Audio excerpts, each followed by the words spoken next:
Guys, kalau misalnya lo semua masih mikir mau ngebeli sebuah tablet karena takut nggak worth it, atau menurut lo itu agak sedikit ribet, ini bakal gue kenalin sama Motorola MotoPad 60 series ini guys. Yang mana mereka ini hadir dalam 3 model. Pertama ada yang Lite, kemudian ada yang Neo, dan juga ada yang Pro. Dan mereka ini guys bener-bener fleksibel banget untuk dipakai di berbagai macam kebutuhan bro.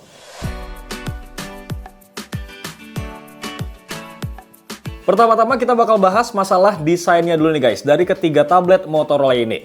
Kalau kita lihat secara ukuran ya, setiap tablet ini tuh berbeda. Yang mana untuk MotoPad 60 Lite itu punya desain yang paling kecil, karena fungsinya emang difokuskan buat hiburan doang. Sementara untuk MotoPad 60 Neo, itu dia di tengah-tengah nih ukurannya, dan pas lah buat dipakai untuk kerja.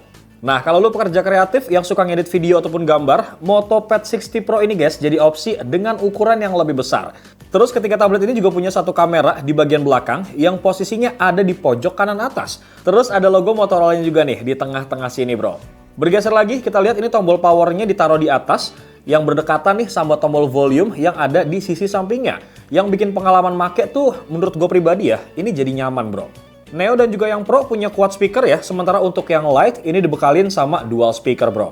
Jujur ya, pas pertama kali gue megang ketiga tablet ini guys, kesan premiumnya itu entah kenapa dapat banget. Terus kalau kita lihat dari bodinya, ini juga kokoh guys. Di bagian belakang ini juga keset ya, dan tidak meninggalkan bekas sidik jari. Even lu nggak pakai case sekalipun, gitu bro. Gripnya juga enak banget nih. Terus kalau kita lihat bodinya juga tipis. Dan kalau misalkan lo pengen pakai dalam posisi vertikal ataupun horizontal, ini masih aman banget. Gripnya tuh enak gitu guys. Cuma kalau layar gede doang tapi kualitas visualnya ampas, sama aja bohong nggak sih guys? That's why sekarang kita bakal bahas tampilan visualnya.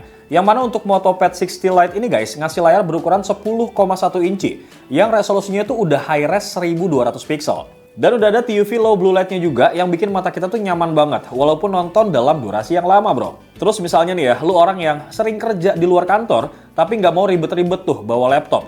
Lu bisa pilih MotoPad 60 Neo guys yang punya layar lebih gede dengan 2.5K Ultra Clear Display ukurannya 11 inci bro. Kalau buat kerjaan kreatif, lu bisa banget nih pilih MotoPad 60 Pro yang punya ukuran layar paling gede di angka 12,7 inci dengan refresh rate 144 Hz. Dan gue rasa ini solusi banget sih buat lo yang mikir bahwa laptop tuh bakal ribet atau ngedit di smartphone tuh layarnya kekecilan. Pakai tablet ini aja bro. Jadi menurut gue MotoPad 60 series ini guys memang benar-benar bisa mencukupi kebutuhan kita gitu. Karena guys memang mereka tuh dirancang untuk jadi ruang digital pribadi yang adaptif untuk beragam macam kebutuhan yang berbeda-beda gitu bro.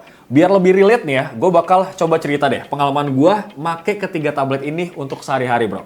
In this economy brother, ngebeli sebuah tablet yang pas itu beneran bisa jadi investasi bro. Kenapa? Supaya lu tuh nggak sering-sering ganti tablet kalau misalkan ada tablet baru yang rilis gitu bro. Oke, buat ngasih gambaran yang lebih jelas lagi nih soal gimana sih setiap tablet di seri ini tuh bisa memenuhi kebutuhan kita tadi yang gue omongin guys. Nah, mending sekarang langsung aja nih, gue bakal cerita pengalaman gue ya selama gue make ketiga tablet ini brother. Nah, dari ketiga tablet ini, MotoPad 60 Lite yang ngasih pengalaman make tuh lebih personal buat gue. Ukuran itu ideal ya buat mobilitas dan cukup nyaman gitu kalau dipakai di posisi handheld. Lu lihat deh, nonton Dracin sambil rebahan gini tuh enak banget loh guys. Cuman emang kalau terlalu lama ya agak pegel juga sih. Makanya Motorola tuh ngasih Moto Original Clear Case with built-in stand di paket pembeliannya guys. Ini tuh jujur ngebantu banget loh. Karena lu tuh bisa ngeletakin tablet ini di posisi yang paling nyaman pas lu nonton. Terus dual speaker tune by Dolby Atmos-nya ini nih, nambah pengalaman nonton tuh jadi makin asik gitu. Seru banget lah guys. Beralih ke MotoPad 60 Neo. Karena ukurannya ada di tengah-tengah antara Lite dan juga Pro, bikin tablet ini tuh jadi punya fungsi yang in between gitu loh bro. Alias mau lu pakai buat hiburan ataupun kerja, itu sabi banget. Suaranya juga cukup cakep ya, berkat adanya cinematic quad speaker with Dolby Atmos. Nah ini nih alasan kenapa MotoPad 60 Neo jadi enak banget buat multitasking, karena memang lebih nyaman aja gitu pas buka lebih dari satu aplikasi secara bersamaan. Karena DOSQ juga udah mendukung yang namanya split screen dan juga floating window. Jadi kalau misalkan gue mau Zoom meeting sambil bikin catatan, sabi guys. Atau mau kerja sambil browsing sampai nyari ide pakai MotoPen yang ngedukung fitur Silker to Search ini juga enak banget bro. Nah kalau kebutuhan lu tuh udah naik ke tingkat yang lebih serius lagi, giliran si MotoPad 60 Pro ini nih yang bakal maju. Semua yang udah gue sebutin tadi bisa lu lakuin di tablet ini.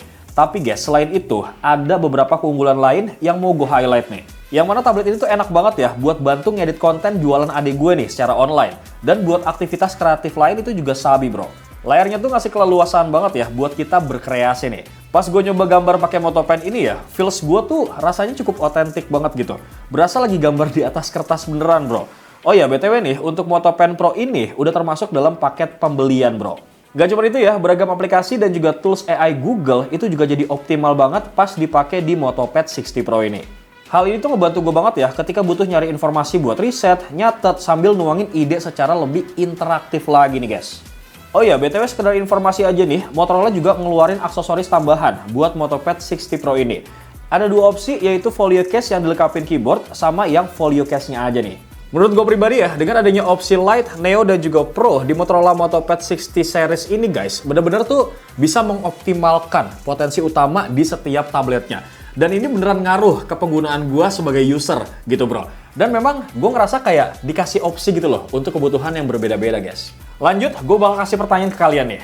Lu setuju nggak guys kalau misalkan gue bilang daya tahan baterai dan juga performa chipset itu jadi salah satu pertimbangan utama sebelum kita ngebeli sebuah tablet bro. Sebagai informasi, Motopad 60 Lite guys ini pakai chipset MediaTek Helio G85 yang secara kinerja ini lumayan kenceng kok bro. Ya meskipun bukan yang kuat banget gitu, tapi sejauh pengalaman gue make, ini gue nggak nemuin lag sama sekali. Gue pakai buat streaming YouTube selama hampir 9 jam guys, itu aman banget. Soalnya baterainya tuh lumayan gede ya, di angka 5100 mAh. Beralih ke Motopad 60 Neo, yang mana tablet ini tuh punya kapasitas baterai yang lebih gede, di angka 7040 mAh. Karena emang didesain secara khusus ya, buat ngedukung produktivitas nih di luar ruangan. Jadi bisa tahan seharian gitu bro.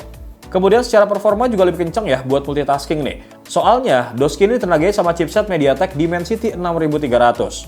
Nah, kalau kebutuhan gue udah mulai banyak nih dan lebih berat, MediaTek Dimensity 8300 di Motopad 60 Pro ini guys, jadi yang paling sigap banget. Karena performanya tuh stabil ya, buat multitasking sampai ngedit beragam konten.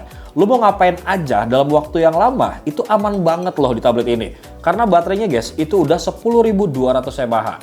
Dalam hal performa dan juga daya tahan baterai guys, jujur gue pribadi cukup salut lah dengan Motorola. Kenapa? Karena mereka tuh berani banget loh guys, ngasih spesifikasi yang serius. Tapi tabletnya tuh dibanderol mulai dari 1 jutaan aja. Dan ini bikin gue jadi semakin kayak termotivasi gitu loh guys. Untuk kerja, nyari ide-ide konten, sampai nyari hiburan di ketiga tablet ini bro. Intinya sih kalau misalnya lu butuh ruang hiburan yang seru, lu bisa pilih yang namanya Motopad 60 Lite ini guys. Terus kalau misalkan lu butuh ruang multitasking gitu ya, dengan berbagai macam kebutuhan aktivitas, lu bisa pilih yang namanya Motopad 60 Neo. Cuman kalau misalkan lo butuh ruang yang untuk berkreasi dan segala macam, lo bisa nih takis yang namanya Motorola Motopad 60 Pro ini bro. Ini yang gue rasain setelah nyoba Motorola Pad 60 series terbaru dari Motorola guys. Karena ini tuh bukan sekedar beda ukuran lagi sih, tapi sebuah aplikasi nyata gitu buat memenuhin kebutuhan yang berbeda-beda. Desainnya tuh solid, spesifikasi layar dan juga fitur-fiturnya juga ngedukung banget ya buat hiburan sampai kerja. Udah gitu nih, chipset dan juga baterainya guys yang disematin di ketiga tablet ini juga bisa ngasih performa dan juga daya tahan baterai yang gacor parah bro. Kesimpulannya, menurut gue sih Motorola pinter banget ya dengan ngasih segmentasi di Motopad 60 series ini. Karena secara nggak langsung, itu ngebantu kita untuk milih gitu. Kira-kira manakah yang paling pas dan sesuai sama kebutuhan kita. Dan pada akhirnya, ini bukan masalah spesifikasi lagi. Tapi bagaimana ketiga tablet ini bisa ngasih dampak positif untuk membantu produktivitas kita sehari-hari gitu bro. BTW semua model Motopad 60 series ini guys udah bisa dibeli di Lenovo offline store ya. Untuk Motorola Motopad 60 Lite itu dijual mulai dari 1 jutaan, bundling Motopad Neo dijual mulai dari 3,3 jutaan, dan bundling Motopad 60 Pro dijual mulai dari 6,4 jutaan. Nah biar hati lu tenang nih, Motorola juga ngasih garansi 1 tahun carry-in di Lenovo Service Center buat semua seri ini guys. Bagaimana guys? Kira-kira kalian tertarik versi yang mana nih? Apakah yang Lite, yang Neo, atau yang Pro? Langsung aja tulis di kolom komentar guys. Bemo pamit. Assalamualaikum.